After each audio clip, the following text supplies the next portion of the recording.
Welcome back, Voyager. Tonight, we find ourselves walking along the edge of a map, one that might be upside down, or perhaps just turned the way it once was meant to be. Because for many centuries, East wasn't always to the right, and Alexandria didn't always sit facing forward. This is the tale of a city that was always in the right place, but never quite facing the right way. Of maps drawn backwards, coastlines leaning the wrong direction, and a world that made sense, just not to modernize. You could say this episode is a bit disoriented, but to be fair, so was half of ancient cartography. Before we set sail, if your dreams tilt eastward or you've ever tried folding a map back up only to give up entirely, go ahead and like and subscribe. And let us know your coordinates in the comments below. If your corner of the world once showed up reversed, stretched, or mysteriously absent on a map, we'd love to explore it in a future story. Now, settle in and let the wind blow softly through paper curtains. Picture a breeze coming from the east, even if you're not quite sure where east is anymore. Let the compass spin slowly to sleep. Let the ink settle, and let us begin. Our story tonight starts in Alexandria, around the 2nd century AD, in a time when the city was still young, still glittering from its inheritance of empire, and still known as the seat of knowledge for nearly all who read and reasoned. Alexandria, seated on the northern edge of Egypt, wasn't just a port city, though it had one of the finest harbors in the Mediterranean. It was a library, a lighthouse, a lens through which the ancient world tried to understand itself. Here, scholars from across the Greek, Roman, and Egyptian worlds gathered to ask questions few others dared to write down. And among those minds was Claudius Ptolemy, a mathematician, astronomer, and geographer. Ptolemy lived and worked in Alexandria during the reign of the Roman Empire. Though little is known about his personal life, the legacy of his work spans continents and centuries. His book, the Geographia, was one of the first known attempts to capture the known world not in myth or story, but in coordinates. He listed over 8,000 places, each with a latitude and longitude, based not only on earlier records, but on astronomical observations and reports from sailors and travelers. But here's the twist. Ptolemy's maps faced south. To modernize, this seems like a mistake. But in Ptolemy's worldview, and in much of the ancient Near East, orienting a map with the south at the top and the north at the bottom made perfect sense. After all, the Nile flows northward, and the sun, for most of the day, appears to arc across the southern sky. What we think of as up was to many simply arbitrary. In fact, the word orient itself comes from the Latin oriens, meaning east. Early Christian maps often placed east at the top of the page, symbolizing the rising sun and Jerusalem as the spiritual center of the world. So Ptolemy's south-facing maps weren't mistakes. They were mirrors of a world that hadn't yet agreed on how to look at itself. But the implications of this reversed geography were immense. Over time, as his writings were copied and recopied, sometimes translated, sometimes mistranslated, his coordinates and worldview bent the known world into new shapes. Arab scholars, who preserved Ptolemy's works through the Middle Ages, often reinterpreted the orientations. And when European cartographers rediscovered Geographia in the Renaissance, many found themselves puzzling over coastlines that curled the wrong way and cities that seemed to sit on their sides. One of those cities was Alexandria. Despite being one of the best-known ports of antiquity, Alexandria often appeared on maps either mirrored, misplaced, or, in the case of some medieval charts, tucked behind Cairo entirely. This wasn't due to secrecy or conspiracy. It was simply the math of misunderstanding. Ptolemy's longitudes were off. His prime meridian passed through the Canary Islands, not Greenwich.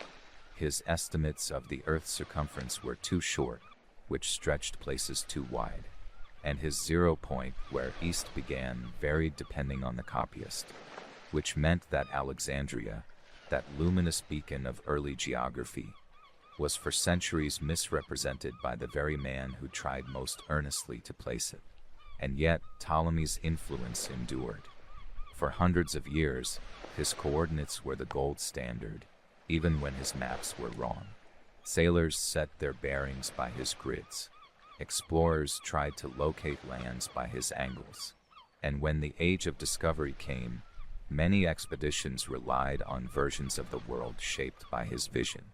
Christopher Columbus, for instance, carried maps based partly on Ptolemaic geography, which helps explain how he misjudged the width of the Atlantic and believed he had landed near Asia. So Alexandria's backward place on early charts wasn't an isolated mistake. It was part of a global pattern of mirrored misplacements. Japan sometimes appeared facing west. The southern tip of Africa curved the wrong way. Even the concept of longitude, so central to navigation, remained poorly understood until the 18th century. But Alexandria kept glowing through the fog of cartographic confusion. The city itself endured plagues, sieges, earthquakes, and conquest. Its lighthouse, once considered one of the 7 wonders of the world, toppled after centuries of standing watch. Its great library burned, not all at once, but in parts over years until its shelves stood silent. Still, Alexandria remained, and so did its role as a symbol of both knowledge and uncertainty, a place where the pursuit of clarity often revealed deeper complexity. A city drawn sideways for so long that it became a metaphor for all maps, beautiful, useful, but always slightly unsure. By the time the Enlightenment rolled in, and European thinkers began standardizing cartographic conventions, Alexandria's orientation, along with the rest of the world, began to settle into the upright order we know today. North at the top, south at the bottom, west to the left, east to the right. Lines of latitude curved into bands. Longitude stretched clean across the globe, and Alexandria finally faced the correct way, or rather, the modern way. But the shift wasn't instantaneous, nor uniform. Some early Renaissance maps still tilted the Mediterranean, stretching it into long ellipses that favored familiar coastlines and compressed unknown ones. Alexandria often appeared in different places, depending on which older source the mapmaker trusted most. Even as mapmaking became more precise, the echoes of Ptolemy's errors lingered, like ripples from a dropped stone.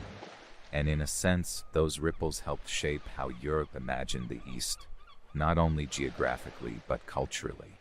The Orient, as it came to be called in European literature and art, was not just a place but a concept. It was exotic, distant, and often backward, quite literally, on maps. Alexandria, with its oblique placement and mirrored past, became part of that mental geography.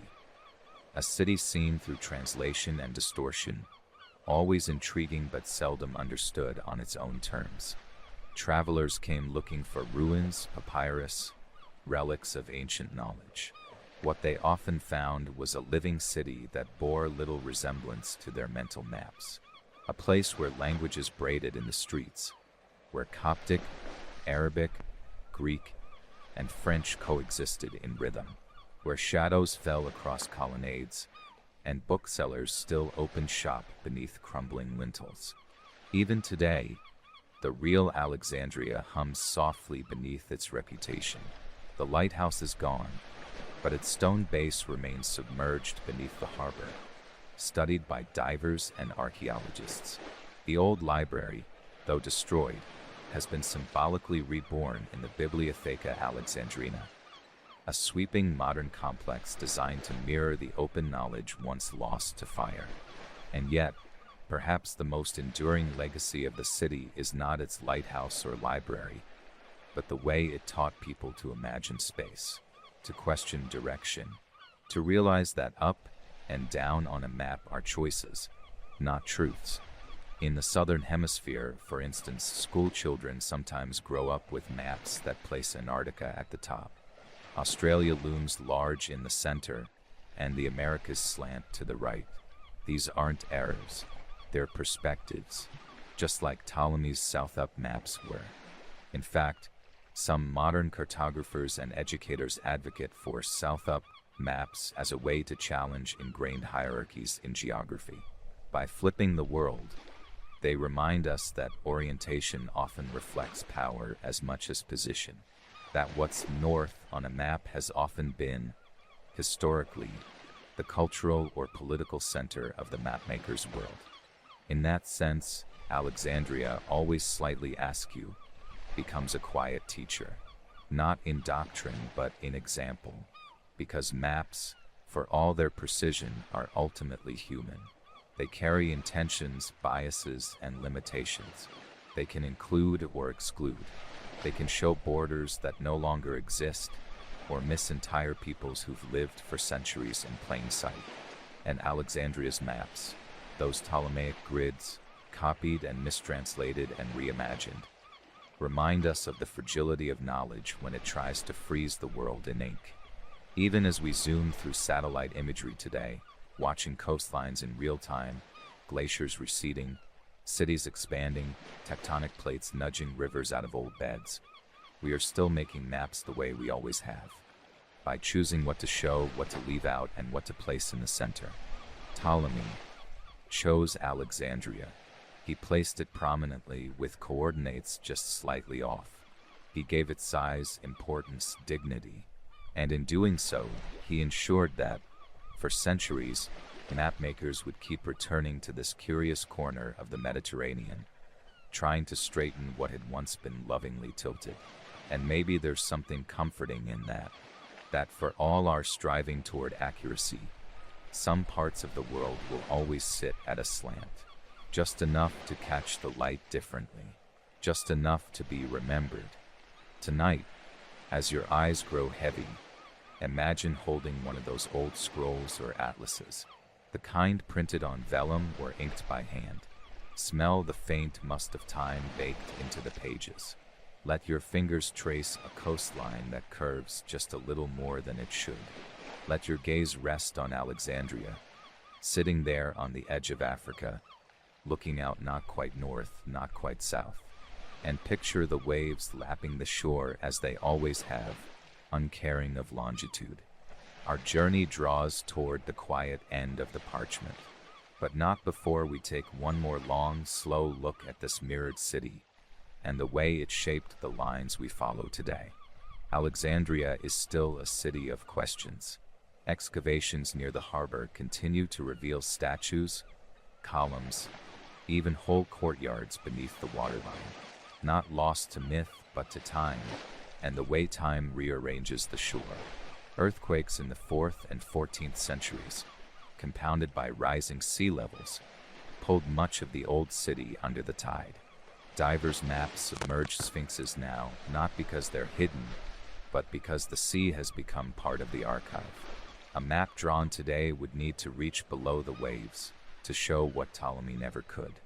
And still, in quiet moments, the harbor gleams with that same strange light, especially in early morning, when the sun rises over the water, casting long beams toward the city's bones. In those hours, the compass feels less urgent. The call to orient things north, south, left, right falls away. What matters is that you are standing in a place that once tried to hold the entire world in its arms, that tried to measure it, name it, draw it, even if a little sideways. Maps, in the end, are not just tools for direction. They are reflections of the people who made them. You can see a civilization's values in what it centers, what it enlarges, and what it omits. Sometimes a map reveals more by what it gets wrong than what it gets right.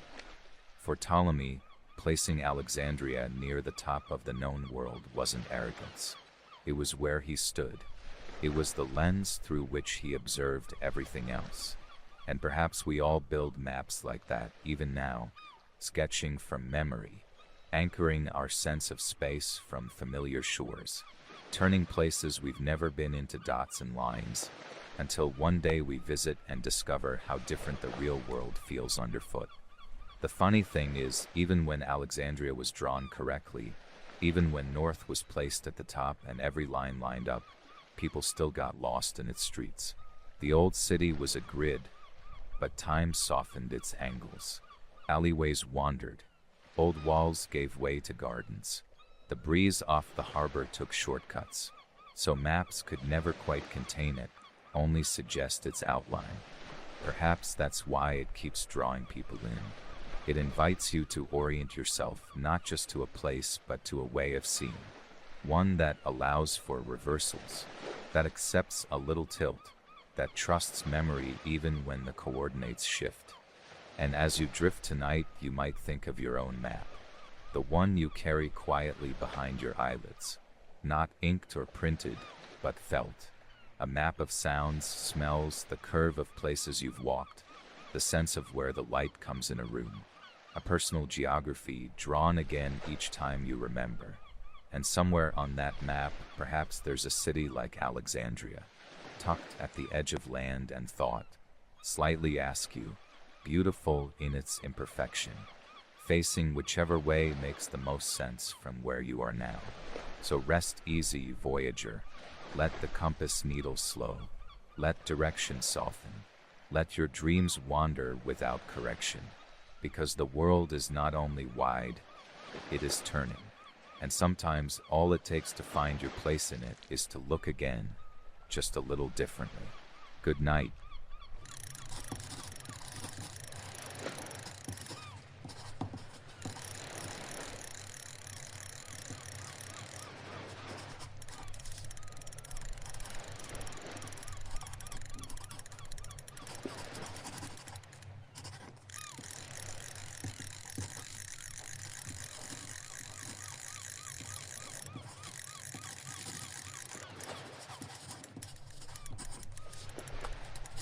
Welcome, voyager.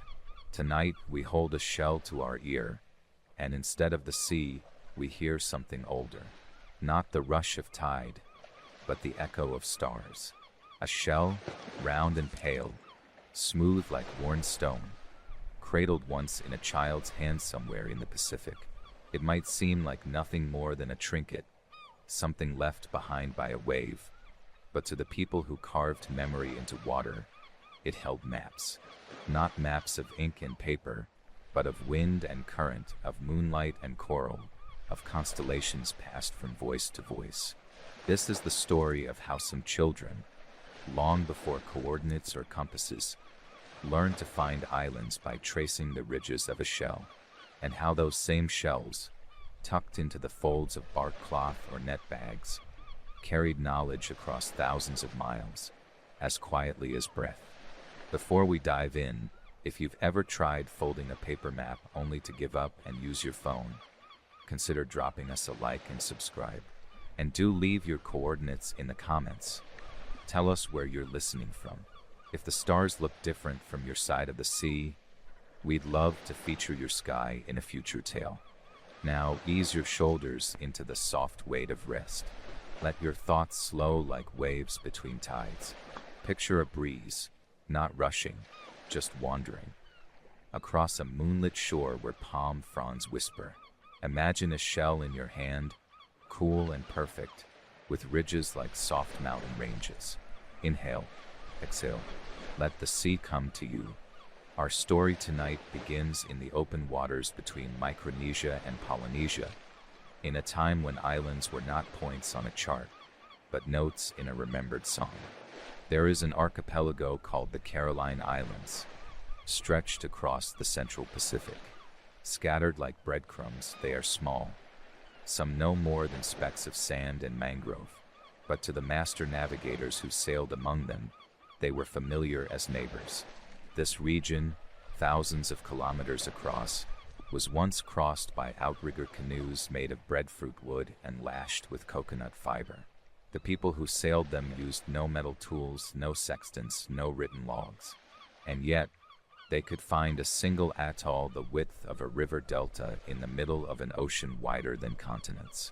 Their navigational tradition is known today as wayfinding, and while it varied from island to island, one of the most extraordinary centers of this knowledge was found in the tiny island of Seagulls, in the Federated States of Micronesia.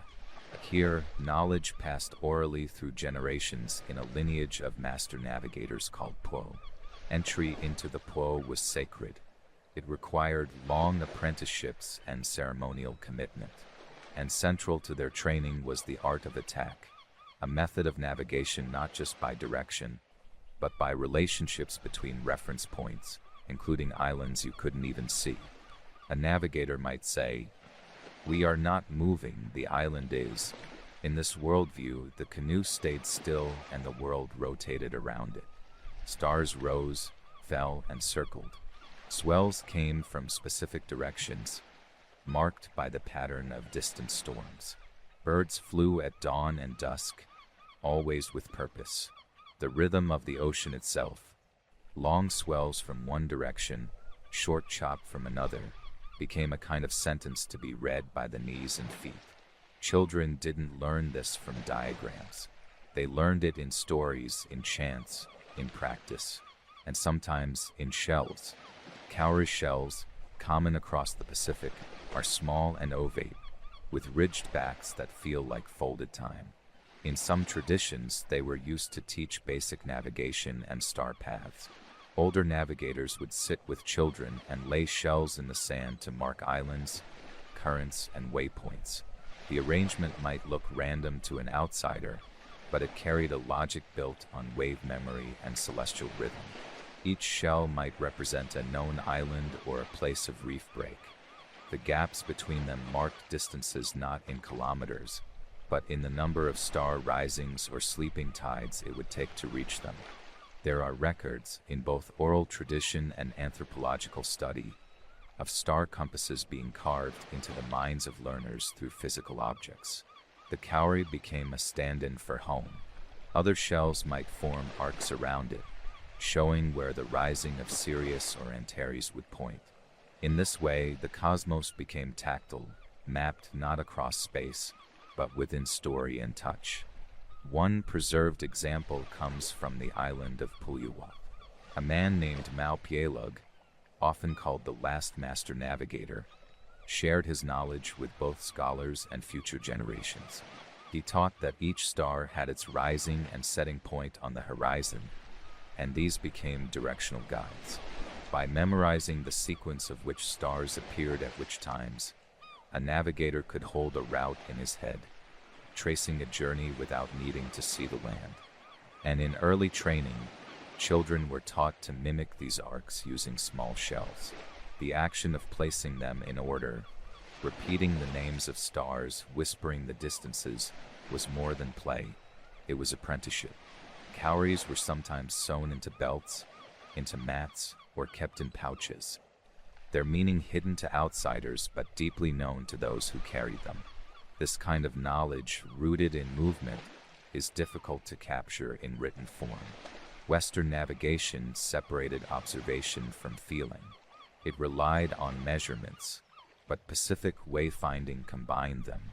It read swells by the rhythm of canoe slaps. It recognized distant land by the way clouds built over heat. It heard the song of a reef long before it saw its foam. And the shell? It wasn't just a metaphor. It was a classroom.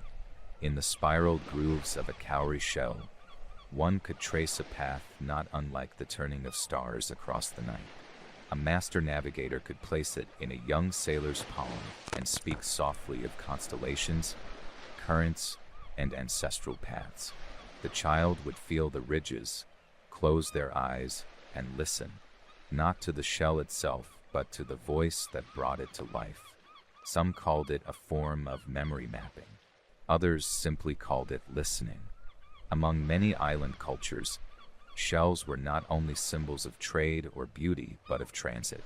The very texture of a shell, smooth yet coiled, hinted at directionality and return. In parts of Kiribati, elders spoke of the shell's spiral as resembling the movement of currents around atolls. The shell had no corners, no straight lines, just a gentle sweep, mimicking the rhythm of the sea. When a canoe cut across swell lines, the sensation underfoot was not unlike tracing those ridges. Left, right, center, forward again, Some training mats used to teach navigation were stitched with shells to indicate particular rising stars or invisible islands. To an untrained eye, these mats looked decorative, woven with arbitrary pieces of sea-polished bone and shell. But a student might be asked to sit on the mat at sunset and recite the names of 20 stars in the order they would rise, then point to the shell that marked the setting point of each. It wasn't a test, it was a rehearsal. Repetition laid the route deeper in memory. Mao Pielug once said that the canoe was his mind and the ocean his book. He had learned from his grandfather and uncles not only by being told, but by being taken. Real journeys were the final school. But long before those, there were shells. They were props in stories and guides on the sand. Children would practice with their toes, drawing arcs around cowries, naming the horizon in all its divisions: north, south, east, west, and the 20-some named houses of the stars between. These weren't just compass points. They were relational zones. Each house of the horizon had specific stars assigned to it, and each voyage followed a course that moved through those houses. When the stars shifted, the canoe's position was recalculated not by numbers, but by song.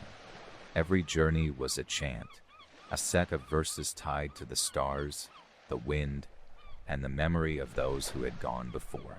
In this way, even the youngest passengers aboard a canoe carried part of the map within them.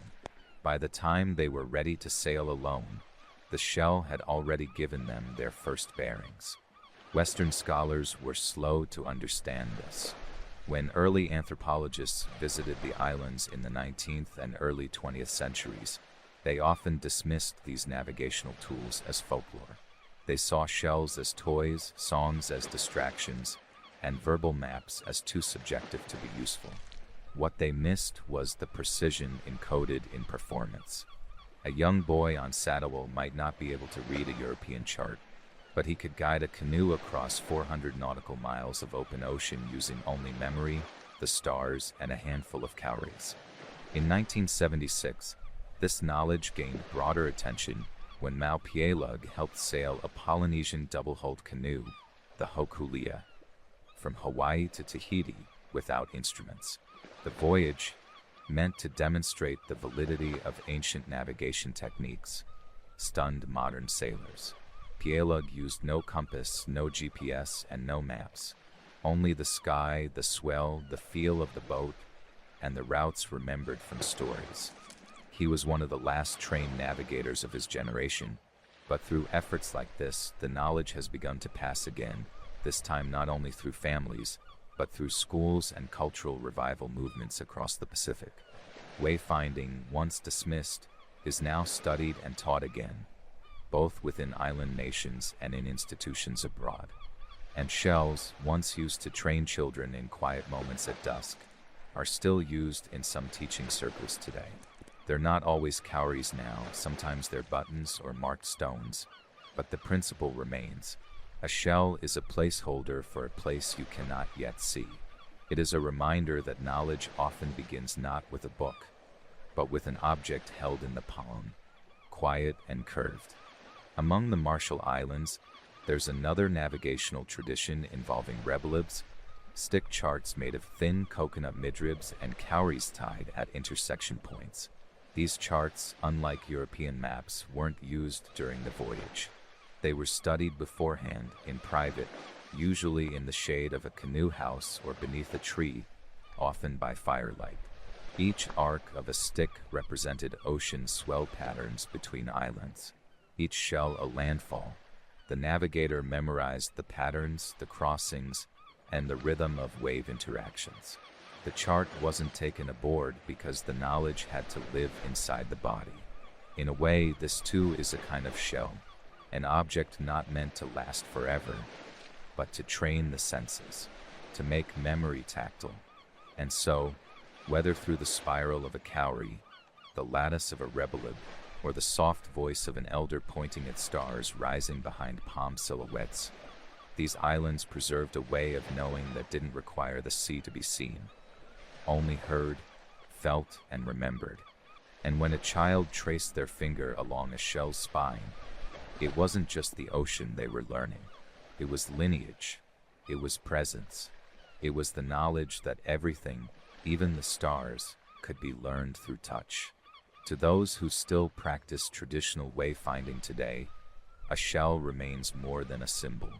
It represents not just a beginning, but an ongoing practice. A reminder that orientation is not only about where you are, but how you move through what surrounds you. The stars shift overhead, the wind hums a slightly different note, and the sea rearranges its surface with every passing hour. The map never stops moving, so neither does the mind of the navigator. A modern student of wayfinding, trained under the legacy of Mau Pielug and his followers, once described the process of learning to sail by starlight as something akin to listening with your whole body. Sitting cross-legged inside a canoe at night, eyes lifted to the sky, they could feel the hum of current beneath the hull, and match the sway of the vessel to the rise of Orion's belt or the descent of Canopus. But before they could do that, they had to sit in silence, reciting star names while fingering the shells stitched into their teaching mat. That mat, more than any digital simulator or printed manual, was their first compass. In the Western oceanic world, this deeply embodied practice sometimes struggles to find a foothold among satellite data and weather models. Yet quietly it persists. On islands like Yap, Satawal, and Pohnpei, ceremonies still honor the old navigators. Some voyages are still plotted not on screens, but in shared memory. And some children are still taught that the first map they will ever use is small enough to fit in a hand. Shells, in this context, serve a purpose similar to an heirloom. They are passed down with reverence. Their stories accumulate with time. Some bear scratches from being dropped on coral beaches. Others are worn smooth by fingers that trace them every day for years. The line between object and story disappears, until all that remains is practice, wrapped inside a gesture. In many parts of Polynesia, constellations themselves have names different from the Greek or Latin labels we might recognize. The canoe constellation, Te Waka o Te Meredi, spans parts of the Milky Way. It's not simply a grouping of stars. It's a symbolic reminder of the great voyages that carried people across the Pacific.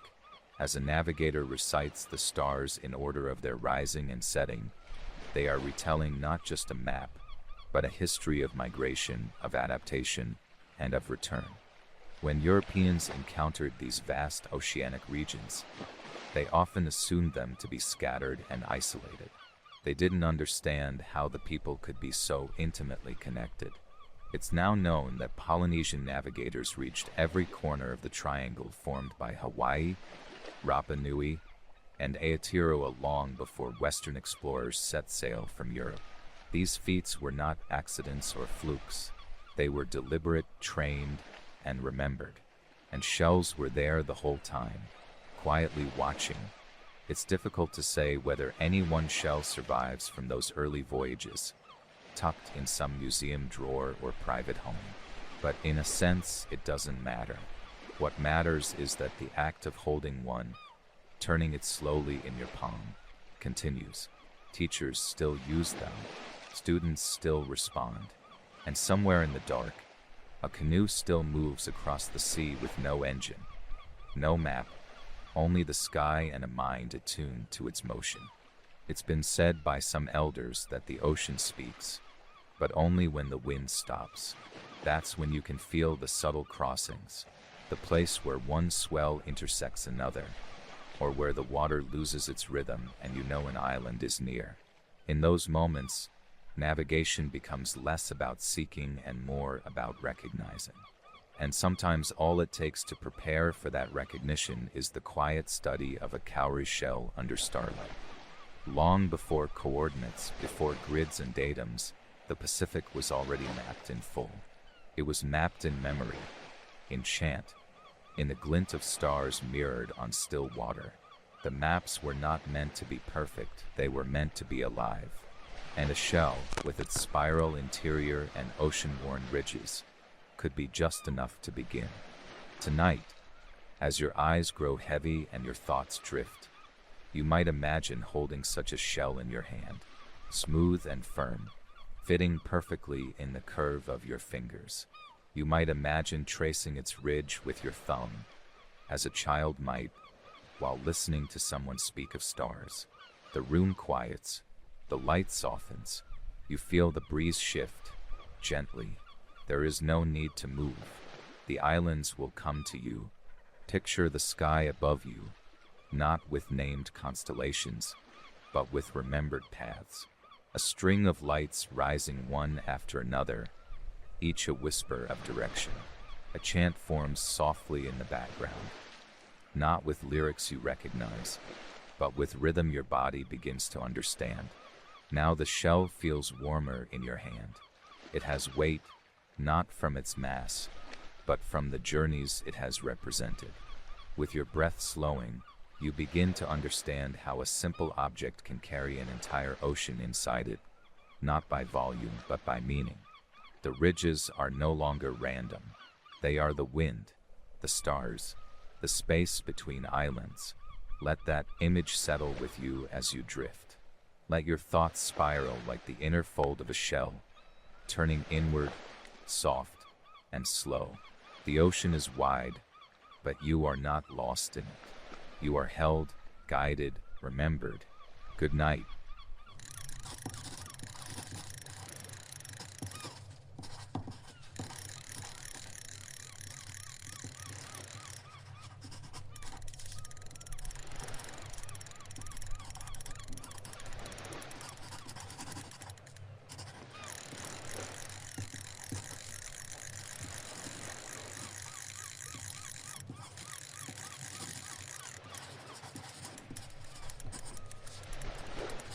Welcome, Voyager.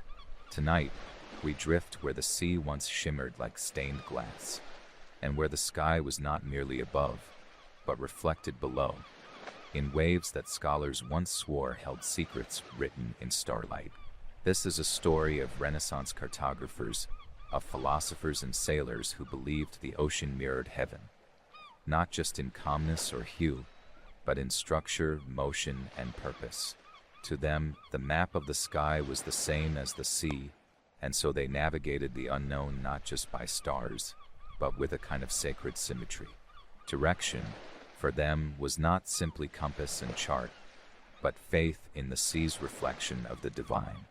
Now, before we set sail, if you find yourself often adrift with us across these sleeping seas, don't forget to like and subscribe, and share your coordinates in the comments below.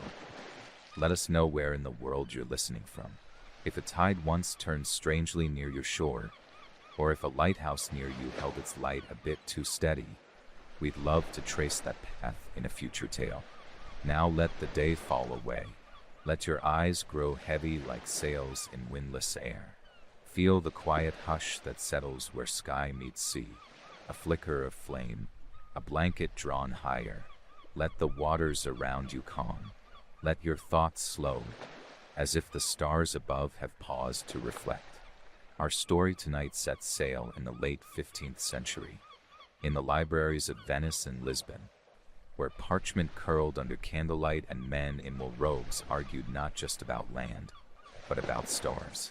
To understand how the sea became a mirror, we must begin with how it became a canvas.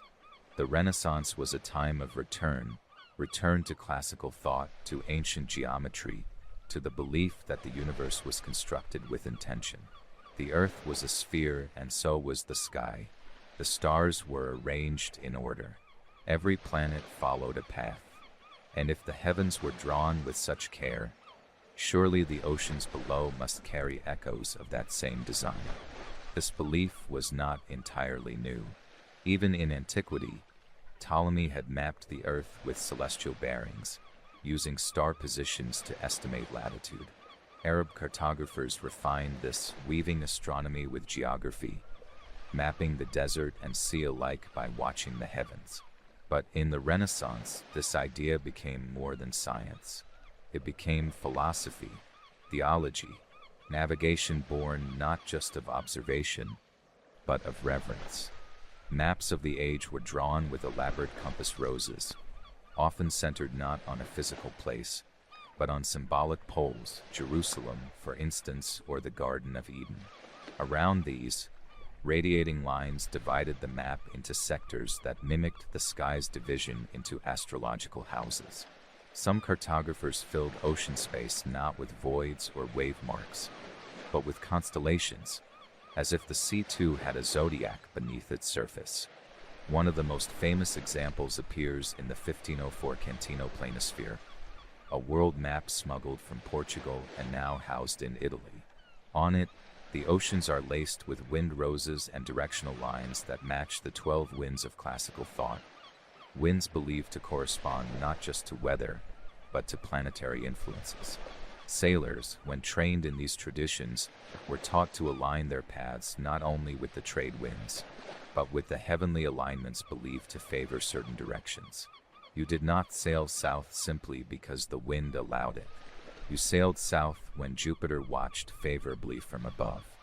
To Renaissance thinkers, this wasn't superstition, it was natural philosophy. The earth and sky were believed to be reflections, and the ocean the most literal of those mirrors. Its tides were governed by the moon, its moods by the planetary sphere. In some circles, it was believed that storms echoed celestial conflict, and that calm seas under starlight were evidence of the cosmos in balance. There's a letter, dated 1495, from a Florentine sailor named Matteo di Forli, addressed to a patron in Genoa.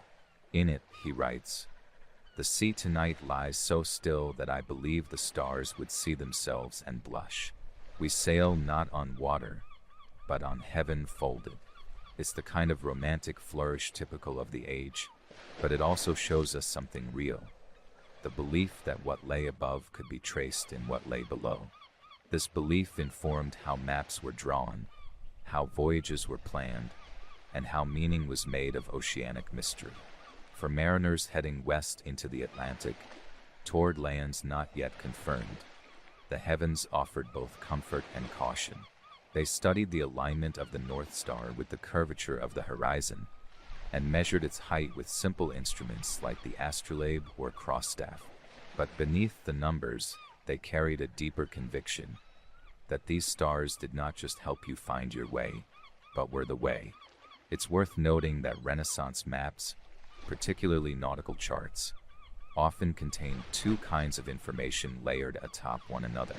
One was practical, depth soundings, coastal outlines, known hazards.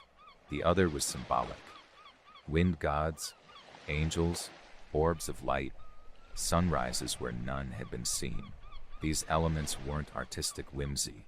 They were the visual echoes of the belief that every journey across the sea was also a journey through the heavens.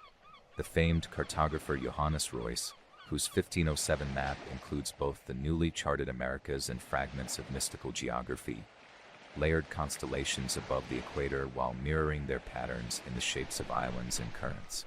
To Royce and his contemporaries, a ship sailing west did not only follow the trade winds, it followed the arc of Sagittarius, or the curve of Pisces, plotted in both sky and sea. And so, at night, when the stars brightened and the winds dropped, sailors would sometimes speak of the ocean glowing with their reflection. Bioluminescence helped, of course. Tiny marine plankton lighting up in the wake of oars. But to the mind steeped in Renaissance logic, this wasn't biology. This was proof, a sign that the sea watched the stars and remembered them. This belief in cosmic reflection was not confined to Europe. In the Indian Ocean, Arab and Swahili sailors had long practiced celestial navigation with remarkable precision. The pole star, Al-Qutb, served as a fixed guide, and its elevation above the horizon provided a consistent reading of latitude. But beyond this utility, Islamic scholars in ports like Zanzibar and Muscat drew metaphysical parallels between the heavens and the sea, framing both as layers of divine order. The Quran speaks of 7 heavens layered above, and some cosmographers posited that the ocean's depths mirrored those layers, inverted beneath the earth. When Renaissance Europeans encountered these navigational systems, they were often startled by their sophistication. It was not uncommon for Portuguese captains sailing along the East African coast to rely on local pilots who navigated without visible tools, charting the stars by heart and adjusting sails with a kind of innate rhythm that seemed mystical to those raised on compass and quadrant. The idea that the sea held more than hazard, that it held pattern and purpose, echoing the sky, was affirmed again and again in encounters like these. But nowhere was this idea more visual than in the Mediterranean port of Venice. By the early 1500s, the Venetian state sponsored mapmakers whose charts became famous not only for their accuracy, but for their artistry. The so-called Portolan charts, richly colored and edged with compass roses, portrayed the sea as a grid of intersecting paths, radiating outward like rays from a divine center. In these designs, you can almost feel the influence of religious geometry, the belief that every direction was not just a bearing, but a meaning. There is a story, half remembered in the writings of a monk named Anselmo in 1511, that Venetian mariners believed if they could follow a precise spiral of bearings, each line matched to a star and a time of night, they would eventually circle back to the moment of creation. This was less a practical route than a devotional act, a kind of sailing prayer. The sea, in this view, was not something to conquer, but something to listen to, a script written in waves that mirrored the movement of stars. We might smile at such a notion now, accustomed as we are to data and engines and global positioning. But the Renaissance mind found no contradiction between observation and belief. In fact, it insisted on both. Galileo's telescope and Da Vinci's anatomy sketches existed in the same world where mariners lit votive candles before launching and traced their paths not just with instruments, but with intention. There are surviving maps from this era that show imagined lands, Terra Australis, Antilia, even the Fountain of Youth, drawn not because they had been seen, but because their presence made the map feel complete. To Renaissance cartographers, absence on a map was more troubling than invention. If the sky was so full of detail, surely the sea must be, too. Leaving part of the ocean blank was like admitting that God had made a mistake.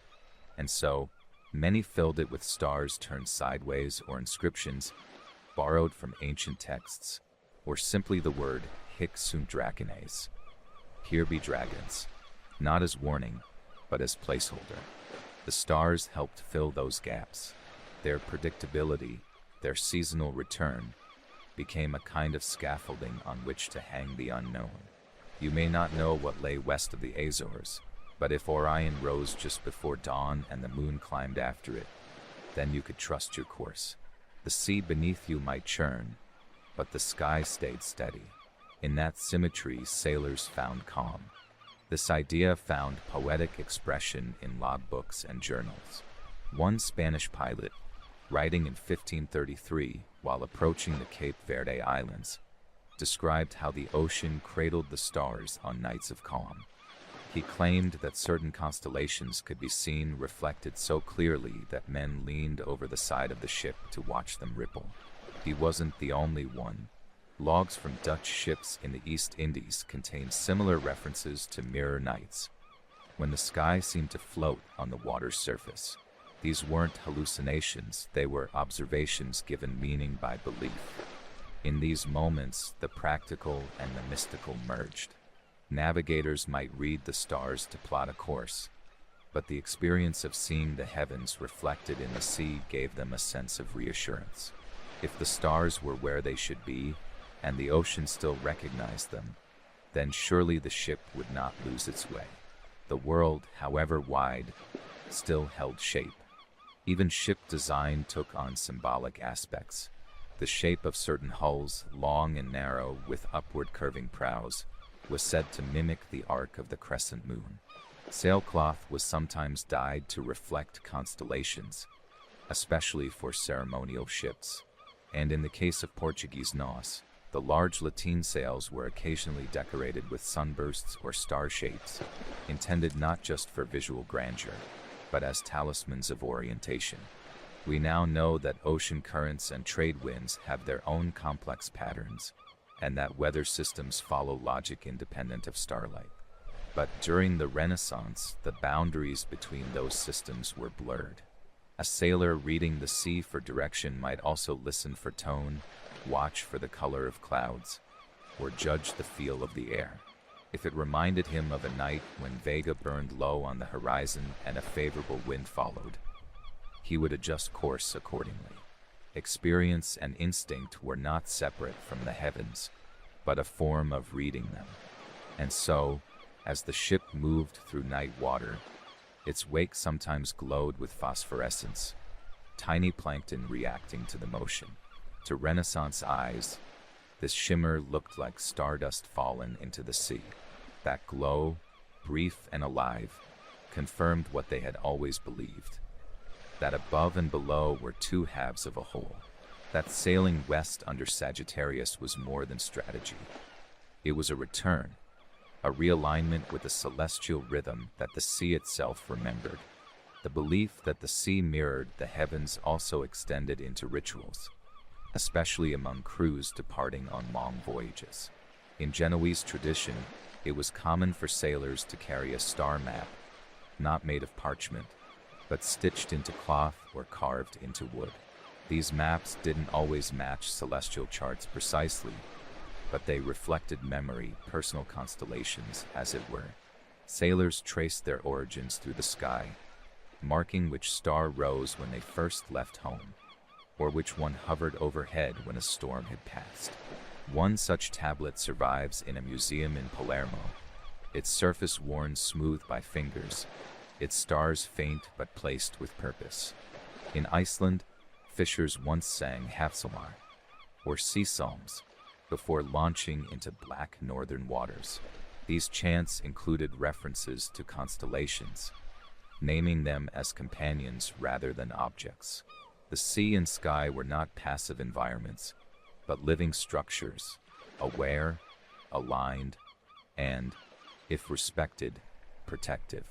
The Norse legacy of star-based direction also found echoes in Inuit oral histories and Polynesian canoe chants, all of which fused the heavens with the seas beneath them.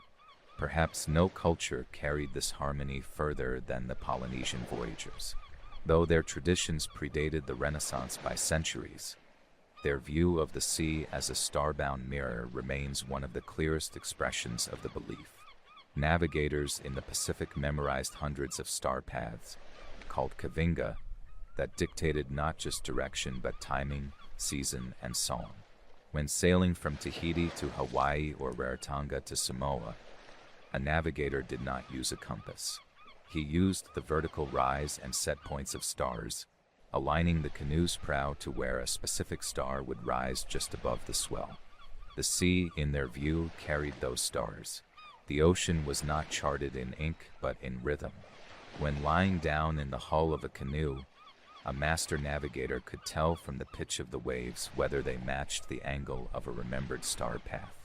The sky overhead was repeated in the water below, and the canoe itself became a line connecting both, a fin vessel drawn through mirrored infinities. This oceanic reflection wasn't abstract. It was practiced, proven, passed down.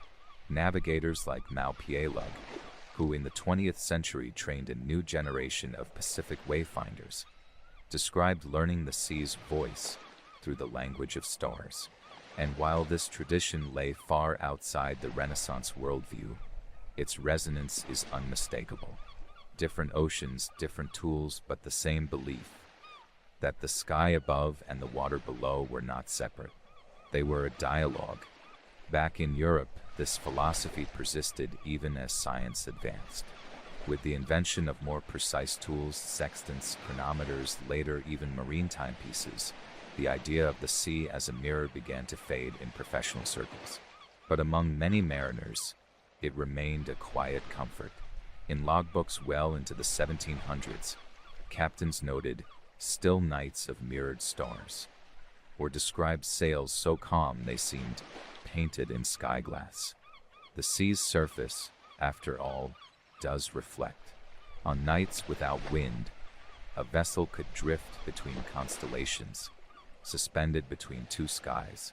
For those watching from the deck, with only stars and silence around them, the sensation was not of travel, but of orbiting something vast. The water offered no resistance. The air tasted clean and wide. In such moments, the ocean felt not like a body to cross, but a threshold thin, patient, infinite. And even today, the memory of this belief remains. In satellite images, the ocean still appears as a dark band below the arc of Earth's atmosphere, lined with starlight.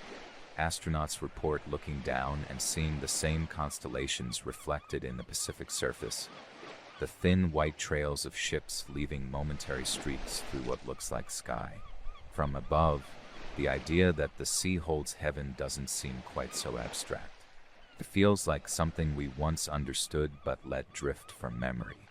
There's a quote from a Portuguese journal, penned in 1602 by a ship's surgeon crossing the South Atlantic.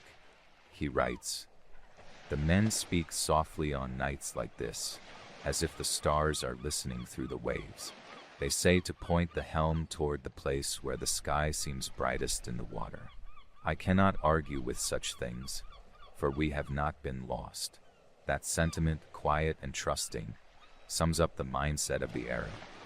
Not foolish, not naive, but willing to let the world speak for itself in its own way. And what the world said on those mirror-like seas was simple, that we are surrounded, above and below, by patterns waiting to be traced. That orientation is more than measurement, it is attentiveness. The stars don't just give you distance or bearing, they give you rhythm.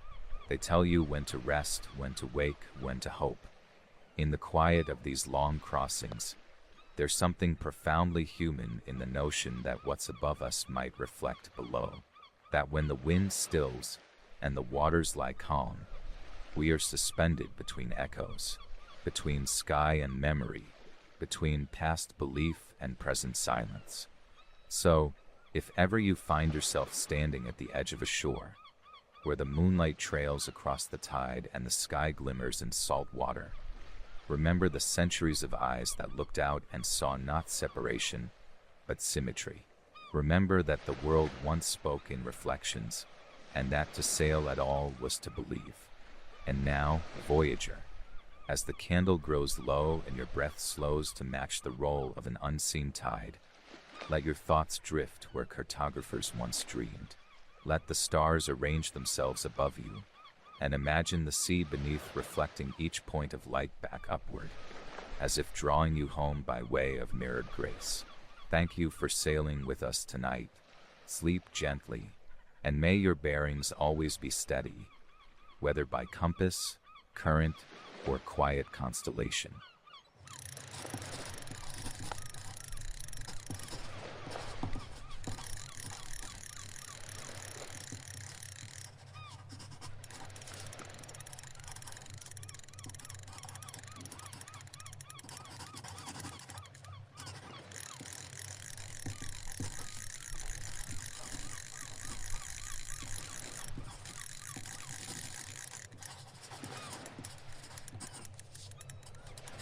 Welcome, Voyager. Tonight we wander inland, far from any coast, to a place where there was once water wide enough to cradle ships, towns, and weather, where waves curled against desert sand, and gulls cried above foam. But the sea we'll visit tonight no longer reaches the edge of its own name. This is the story of the Aral Sea, and how it was drained not by drought, but by decisions. A sea not emptied by time, but by plans drawn too straight and promises planted in cotton. They say the sea disappeared overnight, not in truth but in memory. And what's geography if not the memory of water? If your dreams often drift toward forgotten coastlines or places where maps have changed their minds, do give this channel a soft tap of like and subscribe. And as always, leave your coordinates in the comments below. If there's a vanished lake near you or a shoreline that now ends in silence, we might just follow it in a future tale. Now ease into stillness. Picture soft reeds brushing in warm wind, a wooden boat grounded on cracked clay, the hush of dust settling where tide once rose. Let that quiet widen. Let your thoughts slow to match the breath of a missing sea. Our story tonight begins in Central Asia, between what is now Kazakhstan and Uzbekistan, where once the Aral Sea rested like a blue lung in the center of dry land. For centuries, the Aral Sea was among the largest inland bodies of water on Earth. Fed by two great rivers, the Amu Darya from the south and the Sir Darya from the northeast, it sprawled across the desert like a mirage made real. Fishermen sailed its currents. Towns like Minac and Aralsk flourished along its coast. In the Soviet era, its ports received cargo, its fish-fed cities, and its surface moderated the region's climate. It had no outlet to the ocean, yet it breathed like one. The seasons passed over it in shimmering layers. Pelicans nested near its shores. Children swam in its warm shallows. Its name in various Turkic languages translated to Island Sea, for its surface was studded with more than 1,000 small islets, many of which vanished and reappeared as the water shifted. It was not untouched by history. The Silk Road curved near its southern edge. Empires mapped it, misjudged it, returned to measure it again. In the 19th century, Russian explorers described it as both vast and vulnerable, ringed with shifting shorelines but steady enough to anchor trade.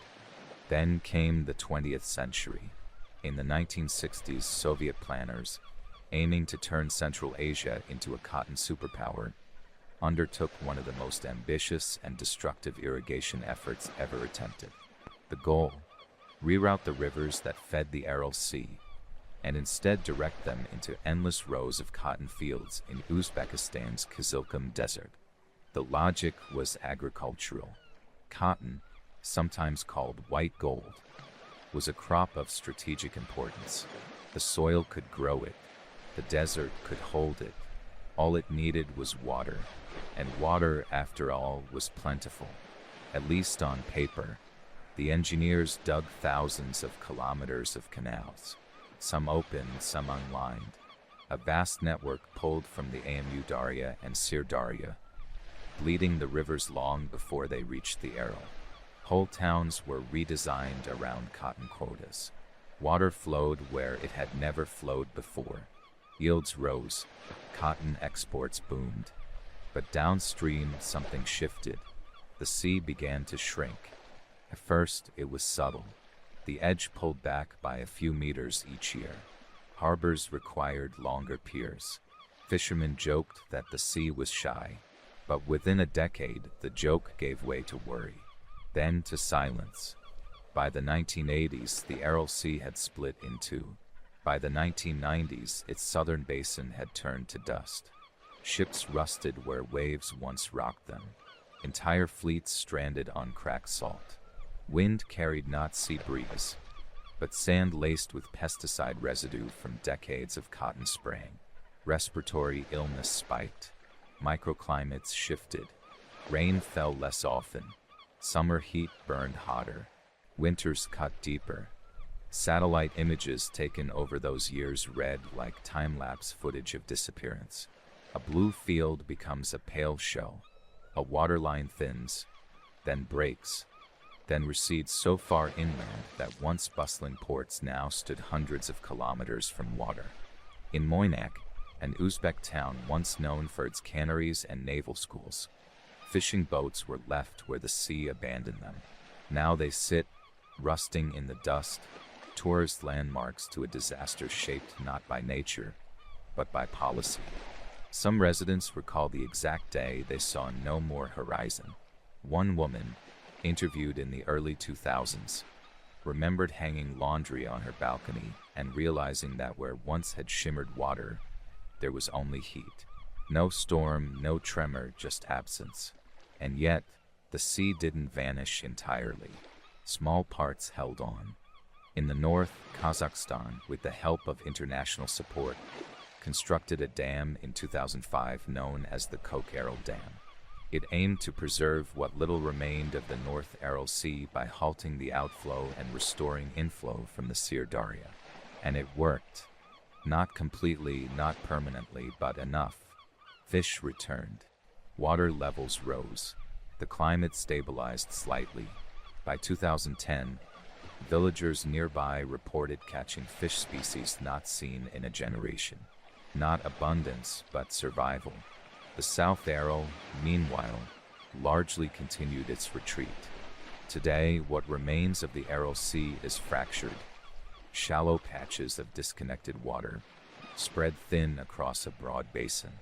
On modern maps, the once cohesive sea is now a pale outline, often labeled Aralcum, the Aral Desert, a desert born not from drought, but from a map's decision. They named it Aralcum because it needed a name, a desert that used to be sea, a new landscape made of absence, where seashells lie beneath sand dunes and salt flats gleam like frost under morning sun. But the old names still linger. Fishermen who remained, too old to leave or too rooted to try, sometimes still call it the shore, even when they're standing nowhere near water. Memories do not shrink at the rate of coastlines. And in this place, memories are thick. The outlines of piers still extend into dust. Rusted cranes and winches tilt over empty lots. Villages built around the rhythms of tide and fish must now wait for rain and endure wind. Every structure seems turned slightly toward where the sea used to be, as if listening for it. There's something different about a sea that's been erased while people still live in its memory. It's not ancient, it's recent, intact in photographs, in smell, in muscle memory. There are men who still speak of navigating by the height of distant islands, which are now ridges in a plain. And yet, for all this loss, some hold hope. In the northern remnant, the return of water, even partially, has brought life in unexpected forms. Amphibians, waders, and shorebirds have started to reappear, not in great flocks, but in scattered signs of resilience. One researcher studying the return of species to the North Aral noted that seeds buried in lakebed silt for decades sprouted once water returned. Dormant, waiting, ready. The return is fragile. It relies on political will, sustained funding, and seasonal snowfall upriver.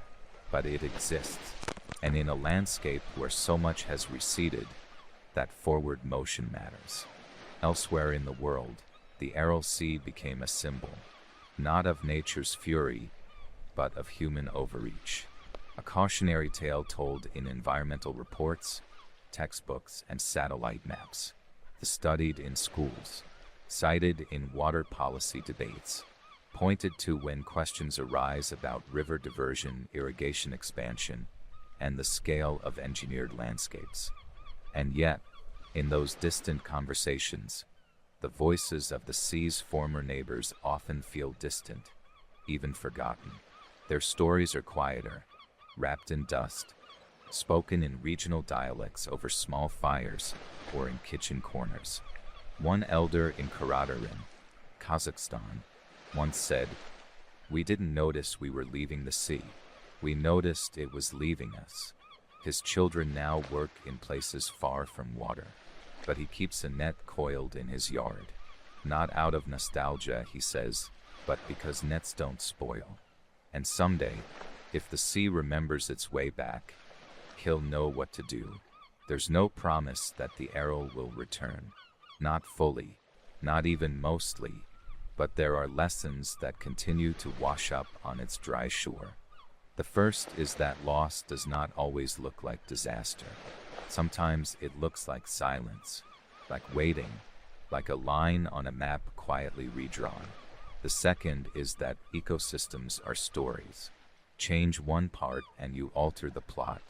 In draining rivers to grow cotton, engineers reshaped not only water flow, but weather, health, trade, migration, and memory.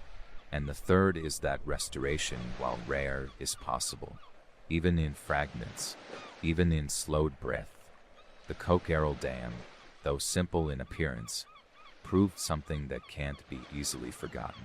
That an act of repair, no matter how modest, can ripple outward. That water, if given a chance, often remembers its bed. Other nations, looking at dried lakes and shrinking rivers, sometimes cite the Aral as both warning and guide. In California, in the Dead Sea Basin, in parts of China, engineers and ecologists study what went wrong here and what might go right elsewhere. But beyond science and policy, the Aral Sea also lives on in art. Poets write of gulls with no sky to circle. Musicians record laments in the rhythms of old fishing chants. Painters render harbors full of light, though they know the hulls now rest in sand. Even Google Earth, that modern window on the planet, cannot forget it. Scroll back through the years, and the blue returns. Frame by frame, year by year, the sea pulls back in reverse, reshapes, rejoins itself. Is a digital resurrection, and yet, no photo can capture the weight of heat rising from salt flats, the crunch of dust beneath boots where there should be shore, the way air hangs differently over a place that once held tide. In Uzbekistan's west, near Nukus, a regional museum holds collections of art and photography made in the era of the sea. Old oil paintings show wharves bustling with life, water stretching behind figures with nets and knives and laughter. The contrast is stark and deliberate. Some of those who created those works have passed on. Others moved inland, but the museum continues to hold their work like a buoy in the cultural tide, letting visitors see what was, and not just what was lost, but what was real. The Aral Sea wasn't a mirage. It was vast. It had depth. It had salt, it had stories, and it had maps, hundreds of them drawn and redrawn from the 18th century onward. Some called it Sea of Islands, others labeled it simply Aral, and as the water shrank, the names did too. Lesser Aral, South Basin, Residual Lake, names that seemed to apologize for the disappearance. But those early maps still exist, tucked into archives and atlases, a reminder that cartography does not prevent loss. It only records it. Our story nears its quiet end, not with conclusion, but with reflection, because the Aral Sea did not vanish overnight. It was a slow undoing, a disappearance so gradual that those closest to it often noticed last.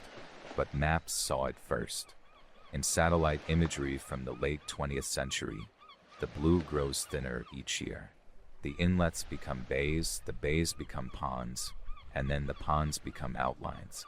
In time, the coastlines once so intricate begin to resemble the weathered edges of old cloth. Frayed, brittle, unsure of where the border used to be, cartographers updated their atlases, not with ceremony, but with corrections. The waterline redrawn each printing. By the 2000s, the Aral Sea had shrunk by nearly 90%.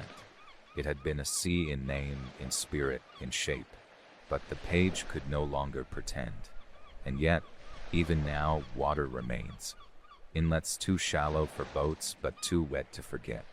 Channels that flood in spring and vanish in summer. Pools where frogs return, their voices echoing across a basin that once roared. In the north, near the Kokeral Dam, some villagers have rebuilt. Wooden docks edge into a restored shoreline. A new generation of children learn to fish, though they have only stories of what their grandparents once called the real sea. These children know fish not as bounty, but as possibility. It's easy to speak of disaster in past tense, but in the Aral, the past is not distant. It moves through the air, clings to salt in the soil, rides the wind. Wheat now grows in places once underwater. Camels wander across former seabeds. And all the while, the old sea's presence is felt, if not seen. From the perspective of Earth's history, the Aral's disappearance is a blink. Lakes come and go, rivers change course, The Sahara was once green, but what sets this apart is not the scale, but the reason. The Aral Sea did not dry because of tectonic shift or long drought. It vanished because irrigation canals leaked, because plans prioritized crops, because goals were ambitious and oversight was thin. No single person drained the sea. It was a collective erosion, decade after decade, decision after decision. A tide turned not by gravity, but by policy. But even now, there are those who walk its old shores and speak with pride. A fish returned, of efforts made, of learning through error. In Kazakhstan, there are small schools where children are taught not just what was lost, but how not to lose it again. And that is perhaps the softest kind of recovery, not only of land, but of awareness. Some evenings, when the wind is still, the light low, and the ground still holds the heat of the day, locals say you can almost hear the old sea, not in a mystical way, but in the quiet hush of sand shifting, the occasional creak of a stranded hull cooling in the dusk, the way your foot sinks, just slightly, into soil that once knew waves. It's an echo of motion, an outline of memory, and while the sea itself may never fully return, its lesson lingers. In other parts of the world, lakes are shrinking, rivers run slower, glaciers fade. The planet changes in large, sometimes invisible ways. But the Aral reminds us that loss can be measured not just in depth, but in intention. That it's not just the absence of water, but the presence of choices that defines a place. And that somewhere, even in the driest basin, a reed might sprout, a fish might return, a net might be cast once more. Tonight, as you rest, picture that flat expanse where waves once danced, the wooden skeletons of boats resting in rows, the soft rustle of reeds in a breeze too gentle to measure. Imagine placing your hand on cracked clay still laced with salt, listening to the quiet not as emptiness, but as rest. Let your breath fall into rhythm with that silence. Let the stillness carry you. The Aral Sea did not vanish in a storm. It went softly, and perhaps in time some of it will come softly back. Not in flood, but in forgiveness. Sleep well now, voyager. The tide may be gone, but the story still moves. And sometimes the quietest waters run deepest. Good night.